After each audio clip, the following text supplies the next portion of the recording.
Miyamoto's son was so bad at Mario 64, he questioned his parenting. No, it's the children who are wrong. Seeing him try dozens of times over and over to get up this unclimbable hill, as a parent I couldn't help but think, geez, does this kid have any brains? Wow, come on, man. Afterwards, we asked the children what they thought of the game, and they said it was fun, and that they wanted to play it again. Well, that should tell you something, right? Come on, though, that's mean. This Miyamoto would think I'm an idiot. He would think I'm so stupid. Folks, I'm currently treading in very much untested and unknown waters. We are heading into r/not the onion. If you are curious, Not the Onion is a subreddit that does concentrate on real news that is so wackadoo that you might mistake it for fake news. So, I'm excited. Am I gonna make it out alive? Yeah, I'm a grown man. Shut up, Mom. U.S. city tells residents to stop sticking googly eyes on sculptures. No, I'm kidding, you know me, I hate googly eyes. In Bend, residents have been getting a chuckle out of seeing the decorations stuck on installations and roundabouts. I can understand how that would get annoying at a certain point, though, because at a certain point, it's littering. Like, yeah, another Facebook user wrote, I think the googly eyes on the deer specifically are a great look, and they should stay that way. Like, yeah, if you could, add permanent, well-made ones that aren't from Party City, rest in peace, yeah, that'd be one thing. But it is, at a certain point, littering. While the googly eyes placed on the various pieces around town might give you a chuckle, it costs money to remove them with care to not damage the art, the city said in posts on social media. My grandpa demanded when he died for us to put googly eyes on his urn. So there he sits on our mantle, looking down at us with his goofy-looking urn. See, I love that. Perfect use of googly eyes. Your grandpa was smart. Developer fires entire team for AI, now ends up searching for engineers on LinkedIn. I fired my entire dev team, replaced them with O1, Lovable, and Cursor. Now I ship 100 times faster with code that's 10 times cleaner. OpenAI 03 is coming and 90% of dev jobs won't survive. But if you're an indie hacker, this is your time to dominate. Shut up, Wes. Shut up. Any devs who are good with React Remix Supabase looking for some extra work on the side, I might have some work for you. Reply with your portfolio? I guess I forgot how to read tonight. Or recent work, and I'll reach out. I hope they don't. F*** you. If he had replaced himself with AI instead, it probably wouldn't have made that decision. Bride's fury after Instagram stunt wedding turns out to be real. A woman in Australia has annulled her marriage after realizing that a fake wedding ceremony she took part in for a social media stunt was in fact real. The unknowing bride said her partner was a social media influencer who convinced her to take part in the ceremony as a prank for his account. She only discovered the marriage was genuine when he tried to use it to gain permanent residency in Australia. Really playing the long con with that one, dude. Sounds like a good romantic comedy starring J-Lo. Working title, I did? No, that's really good. Come on! You know damn well you'd watch this. I'd watch it. I mean, I don't know about J-Lo. We could probably find somebody a little bit better. Hell, we could do another rom-com with Sydney Sweeney, right? Like, come on. What? I did? That's good. That's real good. Seriously, let's sit down for just a minute and try and think about this. Let's try and work this out. I'm going to use Google to figure this one out, okay? Let's see. Rom-com stars of 2024. Let's take a look. Let's see. Best rom-coms of 2024 ranked. Sure, why not? I want to figure this out. I want to get to the bottom of what could be the funniest thing in years. All right? All right, the very first one. Oh, wait, no, I did see Find Me Falling. It wasn't great. Let's see. What about Hot Frosty? Nope, never heard of you. Let's see, what's the next one? Your Monster. How have I not heard of that? Upgraded, what the hell? Are these all goddamn Hallmark movies? What is this? Oh, there's Challengers. You know what? I stand by what I said. I think Sydney Sweeney still got that star power. She has not hit her peak yet, okay? So I think she should be in it, and then who's her co-star? Hold on, who's the rom-com co-star? Me, I'm perfect. I am a perfect choice. I'm just saying... Look, I know what you're thinking, though. I know what you're going to say. But wait, she has to be Australian in order for this story to work. Well, I'm sure, as a professional actress, we could train her to have an accent. Problem solved. All right, let's do it. Where are we going to get funding? Someone going to pitch this to Universal or what? Millionaire who wants to live forever stops taking longevity drug over concerns it sped up aging. You know, there was something about his look for a little while there, you know. I thought, are you sure? Is it working? Is that thing is it working for you? Like, I don't know. And caused skin infections. Oh, for crying out loud. 47-year-old Johnson is the subject of a Netflix documentary called Don't Die, The Man Who Wants to Live Forever, which reveals that he takes 54 pills every day, among many other things, to try and slow down the natural biological process. This was the same guy that I believe, I'm pretty certain he was doing blood transfusions with his young son, so that he could get young blood or some crap. I don't know. It's weird. Unfortunately for Johnson, it turns out that rapamycin was having the opposite effect of what he intended. The drug was actually aging him and also causing a slew of unpleasant sounding side effects. It probably made him poop himself all the time. Wish more rich dudes experiment on themselves rather than other people. Or democracies. Props to this guy for being open about the whole process. When Barbie learned what a gynecologist was, so did many other people, according to new study. I'm here to see my gynecologist. Barbie, now going by the name Barbara Handler, says at the end of the 2023 blockbuster film. A new study published Thursday in the journal JAMA Network Open has found that the ending in the 2023 blockbuster film Barbie had an influence in online research interest in terms around gynecology, the branch of medicine that deals with women's reproductive health. By analyzing 34 search queries related to understanding gynecologic care, the study authors had found that in the week following the film's release in July of 2023, there was about a 51% increase of searches for gynecologist and gynecology. Men tend to find out all about urologists in their 50s or so. Bio teacher here. After teaching the digestive system, I had a high school student ask me, but where does the baby go? Sex ed is important. Ohio Supreme Court stands by asinine ruling that boneless chicken wings do not mean without bones. The wake up for Tuesday, December 10th, 2024. Yeah, I remember hearing about that. What? Are you smoking? What is up with you, man? Are you serious? What do you mean? These people are judges, right? Supreme Court, the Ohio Supreme Court. I'm assuming that means it's a panel of judges or some at that point. Aren't you supposed to be smart? Knowledgeable? What the hell, man? The Ohio Supreme Court in July ruled that lower courts were correct to dismiss a lawsuit filed by a man who ate a boneless chicken wing and got a bone stuck in his throat. Boneless, the Republican justice said, describes the cooking style of the wings. Bullshit. A reasonable consumer could have reasonably anticipated and guarded against the bone at issue in this case, the majority reasoned. Not true. You're an idiot.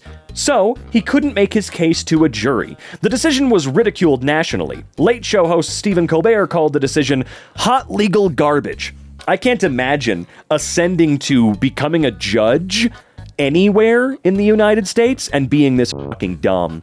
So boneless wings aren't wings, and now they're not even boneless. So what are boneless wings now? They are bone-in chicken nuggets.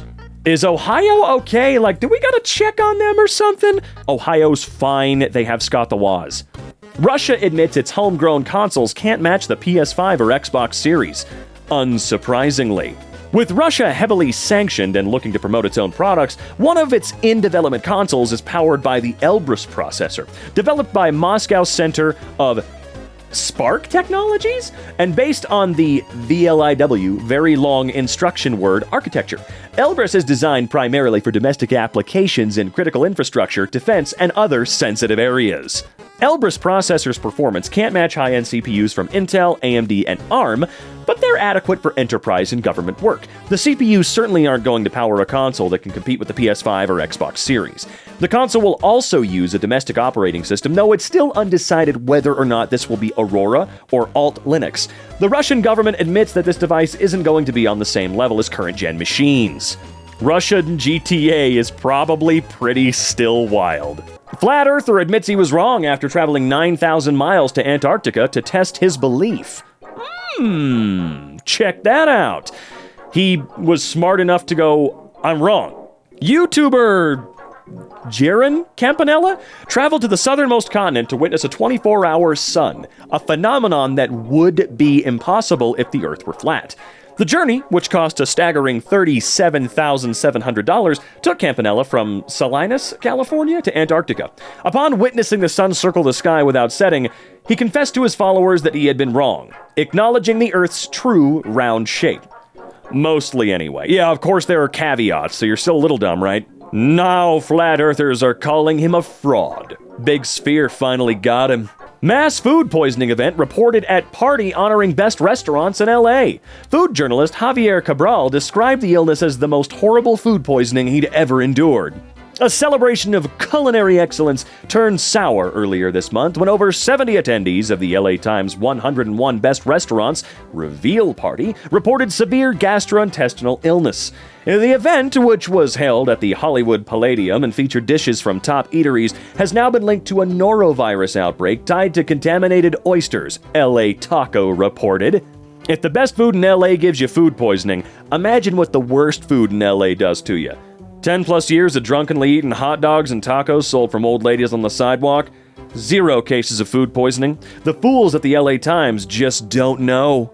Your mom died, but go get a burger. Grieving family says Impact Plastics sent them fast food gift cards. Flooding from the hurricane hit the Impact Plastics factory in eastern Tennessee on September 27th and killed 6 workers. Lawsuits filed against the company say that the deaths were preventable, claiming that employees had asked to leave work but were told no. Impact Plastics, however, claims its managers never told their employees they could not leave. But now, families of the workers who died say they have not heard directly from the company and that they were given a fast food gift card as a condolence. I'm telling you right now, I understand the mentality of going, oh, well, damn it, the boss said no, I can't go, this job is important, I need it. I understand. I really do, okay? But if it's between my life and your fucking product, or my life and my job, I am leaving, and you cannot tell me no. If you try, I'll break your fucking nose, man. And I don't say shit like that often, but don't you ever tell somebody no when they are asking, like literally asking you to leave during an emergency so dire, it could kill them. Okay? That is psycho shit. And I hope whoever told them no, because let's be honest, I believe them and not the company, I hope that they can't sleep right anymore. Family members of Bertha Mendoza, who was among those killed, said the gift cards add insult to injury. Her son, Guillermo Mendoza, said when Impact Plastics sent him his mom's final paycheck, he was shocked to find what else was in the envelope. It had some McDonald's gift cards, Guillermo Mendoza said through tears. He said there were also gift cards to Walmart and another local fast food restaurant chain called Pals. The gift cards totaled $100. It was like, your mom died. Go get a burger, Guillermo Mendoza said. It happened, so here's a little snack. I, for one, am shocked that a company that would force workers to show up for work during a deadly hurricane would show such a callous level of indifference to the families of those workers. They could have at least sprung for a pizza party. Japanese idol must post solo goodnight photos for 1 year after accidentally posting photo with boyfriend. Huh? Oh my god, come on. Really? The photo, which Model Press reports was taken during Toho's, is it Toho's 20th birthday? I'm not sure. Celebrations on the 23rd of July was mistakenly included in an announcement for an upcoming live performance. It was quickly deleted after causing a commotion. Must maintain distance and post solo goodnight photos. What? Katakoto Bank's management later disclosed that the man in question is a regular person that she is currently dating. They also announced the following measures. She must maintain a certain distance from her boyfriend. As punishment, she must post a solo goodnight photo every night for a year. Fans are encouraged to report any suspicions of her boyfriend appearing in these photos. What the literal god is going on? Her boyfriend should pick up photography to take better pictures of her solo goodnight pics. I mean, that's what I'm stuck at. What does this prove other than just the dude can stay out of a photo? He can be there sucking her toes or whatever while the photo is being taken. IKEA's boss solved the Swedish retailer's global unhappy worker crisis by raising salaries, introducing flexible working, and subsidizing childcare. Wow! Check that out! IKEA focused on things that many businesses talk about doing, but struggle to actually implement. Boosting pay, increasing flexibility for frontline employees, and using emerging technologies to make things easier on workers and their customers. The results were stark. Voluntary turnover in the US dropped to about a quarter of employees by the end of 2023, from a third a year earlier. Globally, across the parent company's more than 600 stores and warehouses, the quit rate fell to 17.5% in April from 22.4% in August of 2022. While voluntary attrition has fallen in many white-collar occupations as hiring has slowed, employment in the retail sector has continued to trend up in recent months, making IKEA's progress notable. Who knew that treating them better would make them happier? Shocking, I say! The Onion buys InfoWars website in bankruptcy auction. Hell yeah. Parody site The Onion buys Alex Jones InfoWars. The Onion, the satirical news company that repeatedly spoofed conspiracy theorist Alex Jones, has won the bankruptcy auction for control over his media empire. Most notably, InfoWars, the far-right conspiracy-minded website that served as Jones's primary online platform. I had a hard time with this one when I first saw it this morning because it literally came from The Onion. It wasn't until other places started posting that I believed it. I also had to verify that it was a true news story and not something made up because it was so wickedly funny. Her mental health treatment was helping. That's why insurance cut her off coverage. Yay! I was starting to get to the point where I did have some hope, and I was like, maybe I can see an actual end to this, Geneva Moore said in a recent interview, and it was just cut off prematurely. Why this request was not approved. Medical necessity criteria not met. Per the medical necessity provision of your benefit plan, a medical necessity review has been completed. Based on the information provided, you do not meet medical necessity guidelines until January 18, 2024. However, you do meet medical guidelines until this date. However, you do not meet them beyond this date, due to the following reasons. You've made progress. You have improved coping skills, you have improved safety skills, you are not a danger to yourself or others, you can do outpatient therapy now, it can help you keep making progress. Like, I get what they're getting at here, but this should be illegal. It genuinely needs to be outlawed across the board. I don't care. Insurance companies should not be legally allowed in any way to ever say no for anything. This shit's getting fucking stupid, man. Treatment not working? Claim denied. Treatment working? Believe it or not, also denied. We have the worst healthcare in the world because of denials. Woman who warned social media not to fall for Keanu Reeves' romance scam becomes homeless after falling for Keanu Reeves' romance scam. What the hell?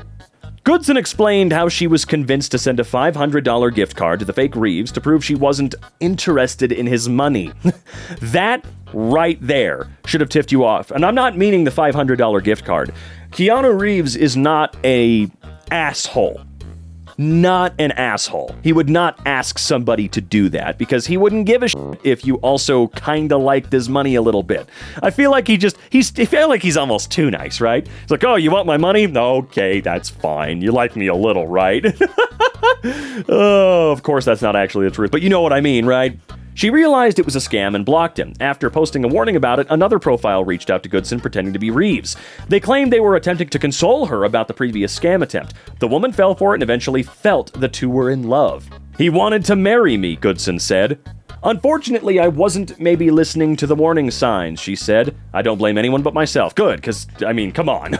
She ended up sending Bitcoin, gift cards, and wire transfers to the imposter over a period of 2 years, believing she was helping Reeves with supposed financial issues. I was lonely, Goodson admits, and, we've all done stuff when we're lonely. We've all had moments of desperation and things like that because of loneliness. I'm not sure what financial issues you could have thought he was having, or this guy was claiming Keanu Reeves was having, but I would have questioned a little bit. So you got a lot of money. What financial issues are you talking about, Mr. Reeves? She's just playing the long con, hoping to get the real Keanu to see her story and feel bad for her. He then reaches out to her to express his sympathies, and she gets him to fall in love with her. Profit. Parking spaces too narrow for modern vehicles. Many of our city center parking bays are underused simply because they're too narrow for modern vehicles, said Martin Goss, portfolio holder for Neighborhood Services. What a title. The council said the changes will provide drivers with the confidence to park without concern about fitting into tight spaces. Or you could spend a little less money on a car that's not the size of a fucking bus. All right? I know that a lot of us do need larger vehicles, but it's funny how minivans have barely gotten bigger over the last 20 years. I mean, they have, but barely, when you compare it to SUVs that are now the sizes of buildings, What an odd way of wording the issue. Yeah, it's the parking spaces that are wrong. Modern vehicles too wide for parking spaces. Fix that for you. Users worried about TikTok ban appear to be downloading a different Chinese social media app. Yep. They certainly did that and are currently doing that en masse. Pretty hilarious. Chinese social media app RedNote is at the top of Apple's App Store, underscoring concerns that TikTok will soon be effectively banned in the United States. Many TikTok creators are rushing to find alternatives so they can continue posting videos while waiting to see what happens with TikTok. It's super funny that they're teaching everyone Mandarin so they can get around and refer to everyone from the US as TikTok refugees. Government warns couples that sex toys remain a tempting target for hackers with the potential to be weaponized. Weaponized? How the hell are you going to weaponize my Ass Thrasher 3000 against me? No, seriously, what are you going to do? I'm sorry. There were a bunch of jokes I was about to make, but I'm not going to now. What's the worst that could happen? If you're picturing some low-stakes prank involving vibrating gadgets going haywire, think again. The risks are far greater. According to the DSIT report, hackers could potentially inflict physical harm by overheating a device or locking it indefinitely. Meanwhile, the psychological harm could stem from sensitive data. Yeah, that kind of data being exposed or exploited. Gotta be careful with them smart devices, folks. Did anybody think of the unintended consequences of everything being a smart device with an app? At first I was like, what are they gonna do? Turn the vibrator all the way up? Bring it! And then the article started into the Bluetooth chastity belts. Hey, look, we all thought that, man.